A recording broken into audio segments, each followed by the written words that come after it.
Hello hello सबैजनालाई नमस्कार। म चाहिँ अहिले घुराइपो महानगरपालिकाको यो कर्जाई ड्याम भन्ने ठाउँमा छु।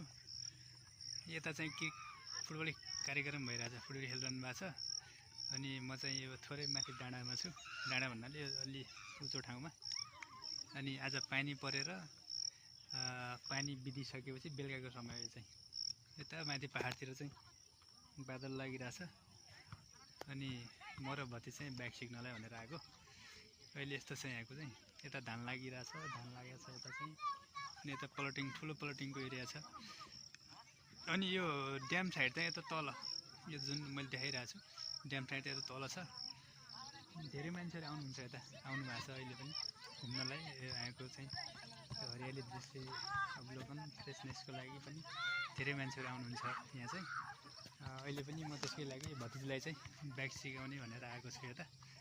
अनि यसो सानो भिडियो गरौँ भनेर।